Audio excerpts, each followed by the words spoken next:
Buenos días, buenas tardes. Les habla Danilo Antón. Estoy presentando nuevamente el canal Mitos y Verdades y en este caso comenzando un ciclo que se titula Historias Esenciales y Paisajes Verdaderos. Este es el video número 458. Debido a la necesidad de aumentar las suscripciones, así como la audiencia de este canal, solicitaría que activaran la campanita de la suscripción y la manito del me gusta. En este momento presentaremos el video histórico-geográfico titulado Cuando la mayoría de la gente no sabía leer, pero iban al teatro.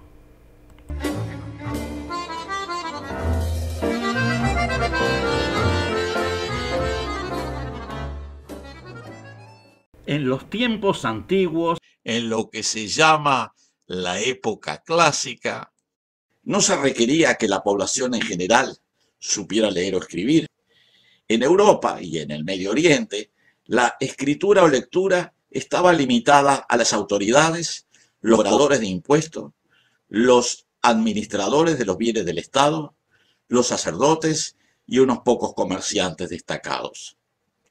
Ello implicaba que, en general, en tiempos antiguos, lo que habitualmente se llaman sociedades clásicas, solo eran alfabetos el 2 o 3% de la población. Eran sociedades con un analfabetismo superior al 95%. En algunas sociedades más organizadas, como Atenas o Roma, en sus respectivos apogeos, esa cifra pudo subir al 15 o 20% en los ambientes urbanos. En ese periodo, tanto en Roma como en Atenas, como en otras sociedades clásicas, se desarrolló el teatro como una forma de comunicación con la mayoría de la población que no sabía leer, destacándose las obras de Plauto y Terencio en Roma y de Aristófanes y Esquilo en Atenas. El porcentaje de alfabetismo en esa época era muy elevada, o sea que, de acuerdo a ello, la tasa de alfabetización fue aproximadamente del 5%, o si no más baja. Debemos recordar que tanto los evangelios cristianos como el Corán fueron escritos varias décadas después de la ocurrencia de los eventos descriptos. La Ilíada y la Odisea, supuestas obras de un autor legendario, Homero, fueron memorizadas a través de decenas de generaciones por varios siglos antes de ser escritas. Tanto en Palestina como en Arabia, como en la Grecia micénica, seguramente el analfabetismo fuera superior al 95%, tal vez el 98%. Ello llevaba a que la descripción de los acontecimientos históricos se realizara casi exclusivamente por la vía oral. Las escuelas coránicas islámicas, o sea, las madrasas, se basaban y aún se basan en la memorización del Corán.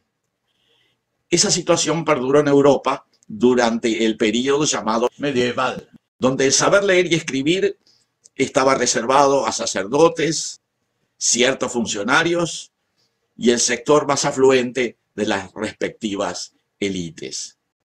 No hay que olvidarse que los materiales escritos eran escasos porque requerían su elaboración manual. Muchas instituciones religiosas, como los monasterios, por ejemplo, cumplían la función de copiar manuscritos a mano y por lo tanto su difusión era muy limitada.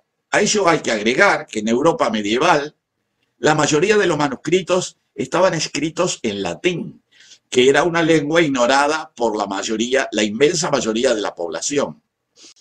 La situación comenzó a cambiar cuando Johannes Gutenberg, un alemán nacido en Maguncia y establecido en Estrasburgo, inventó un procedimiento para reproducir textos e imágenes, lo que se llama la imprenta, que culminaría con su desarrollo técnico y adopción generalizada a principios del siglo XVI. El proceso de alfabetización fue muy lento. El latín siguió siendo la lengua de la Iglesia Católica, que en gran medida impedía la difusión efectiva de los materiales impresos. Recién en el siglo XVI, los libros comenzaron a escribirse en las lenguas efectivamente habladas, el alemán, el italiano, el francés y el castellano. En el siglo XVII, en época de William Shakespeare, el analfabetismo llegaba al 90% en Inglaterra. En Francia, durante el siglo XVIII, los alfabetos eran apenas el 10%.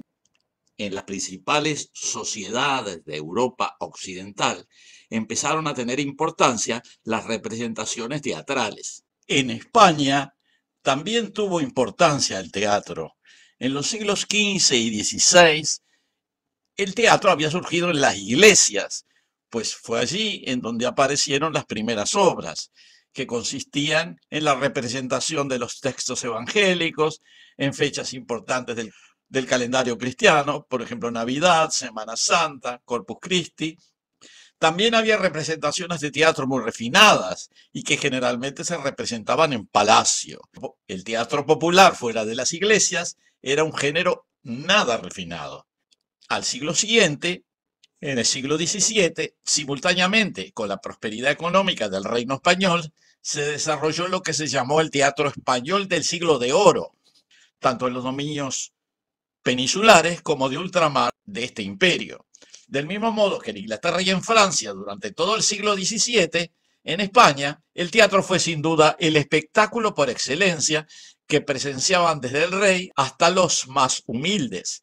Se comprende que ante la demanda de un género que producía fama y bienes económicos, muchos poetas se dedicaran a la creación de piezas dramáticas, como son el caso de Lope de Vega, Juan Ruiz de Alarcón, Tirso de Molina, Pedro Calderón de la Barca, Francisco Gómez de Quevedo y Villegas, etc. Al mismo tiempo, en Francia se desarrollaban las trupes de teatro, como la trupe real, que recibía una pensión del rey, que representaban obras dramáticas de Corneille y de Racine, y la trupe del teatro ilustre, dirigida por el propio Molière, que era quien escribía la mayoría de las obras representadas.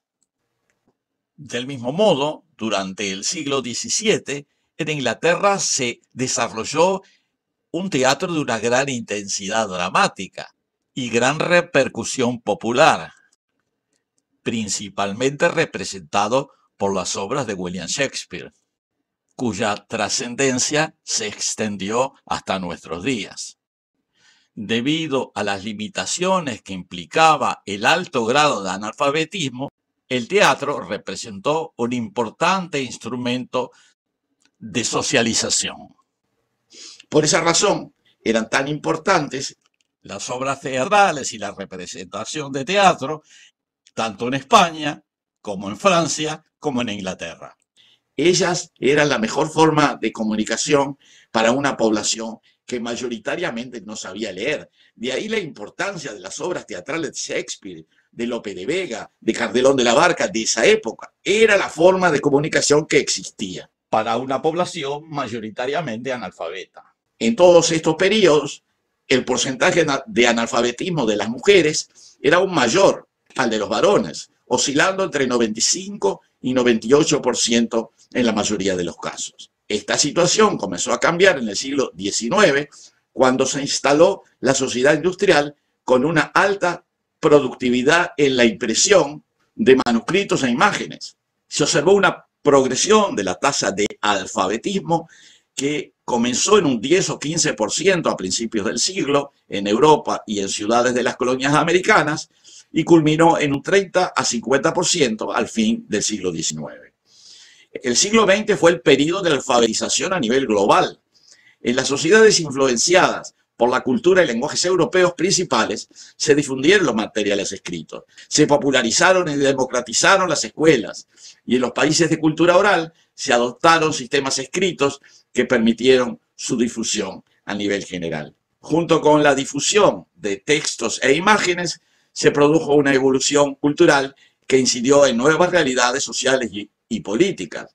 En el siglo XXI se ha agregado la difusión de textos e imágenes en forma remota e instantánea que permitió un acceso aún más rápido a todos los textos de diferente tipo, imágenes, información e ideas.